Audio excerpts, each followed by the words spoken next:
सीता माता के जन्म की पौराणिक कथा। मित्रों, सादर जय श्री कृष्ण। हमारे YouTube चैनल में आप सभी का बहुत बहुत स्वागत है। माता सीता का जन्म रामायण में माता सीता को जानकी कहकर भी संबोधित किया गया है। देवी सीता मिथिला के राजा जनक की पुत्री थी, इसलिए उन्हें जानकी भी कहा जाता है। माता सीता को लक्ष्मी जी का अवतार माना जाता है, जिनका विवाह अयोध्या के राजा दशरथ के पुत्र और स्वयं भगवान विष्णु के अवतार भगवान श्री राम के साथ हुआ था।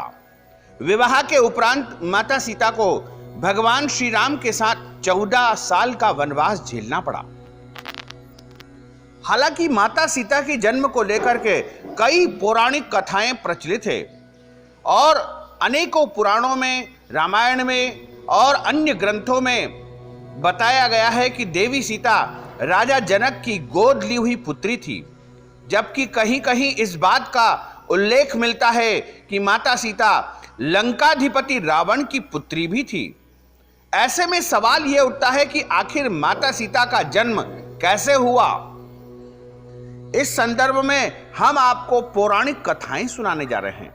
वाल्मीकि रामायण के अनुसार एक बार मिथिला में भयंकर सूखा पड़ा और राजा जनक बेहद परेशान हो गए। तब इस समस्या से छुटकारा पाने के लिए उन्हें एक ऋषि ने यज्ञ करने और धरती पर हल चलाने का सुझाव दिया। ऋषि की आज्ञा के अनुसार राजा जनक ने यज्ञ करवाया और उसके बाद राजा जनक धरती जोतने लगे, पृथ्वी पर हल चलाने लगे।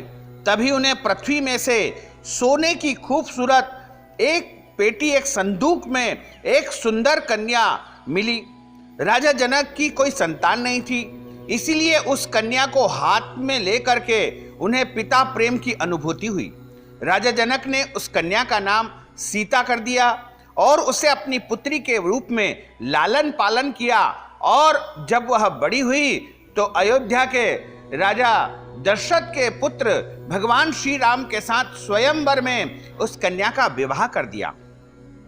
राजा जनक की पुत्री होने के कारण इनका नाम जानकी पड़ा था। दूसरी एक पौराणिक कथा है, उसके अनुसार माता सीता के जन्म से जुड़ी कथा में कहा गया है कि माता सीता लंकाधिपति रावण और मंदोदरी की पुत्री थी। इस कथा के अनुसार सीता जी वेदवती नाम की एक स्त्री का पुनर्जन्म थी। वेदवती भगवान विष्णु की परम भक्त थी। वह उन्हें पति के रूप में पाना चाहती थी, इसलिए भगवान विष्णु को प्रसन्न करने के लिए वेदवती ने कठोर तपस्या की। कहा जाता है कि एक दिन रावण वहां से निकल रहा था जहां वेदवती तपस्या कर रही थी, और वेदवती की सुंदरता को देख करके रावण उसके ऊपर मोहित हो गया। रावण ने वेदवती को अपने साथ चलने के लिए कहा, लेकिन वेदवती के द्वारा इनकार कर दिया गया। वेदवती के मना करने पर रावण को क्रोध आ गया और उसने वेदवती के साथ दुर्व्यवहार करना चाहा। रावण के स्पर्श करते ही वेदवती ने खुद को अपनी तपस्या से भस्म कर दिया और रावण को श्राप दिया कि वह रावण की पुत्री के रूप में जन्म लेगी और उसकी मृत्यु का कारण भी बनेगी। कुछ समय बाद मंदोदरी ने एक कन्या को जन्म दिया, लेकिन वेदवती के श्राप से भयभीत रावण ने जन्म लेते ही उस कन्या को सागर में अर्थात समुद्र में फेंक दिया। जिसके बाद सागर की देवी वरुणी ने उस कन्या को धरती की देवी पृथ्वी को सौंप दिया और पृथ्वी ने उस कन्या को राजा जनक और माता सुनैना को सौंप दिया।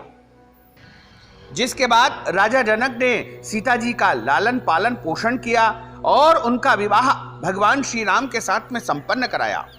फिर वनवास के दौरान रावण ने सीता जी का हरण कर लिया, जिसके कारण भगवान श्री राम ने रावण का वध कर दिया और इस तरह सीता रावण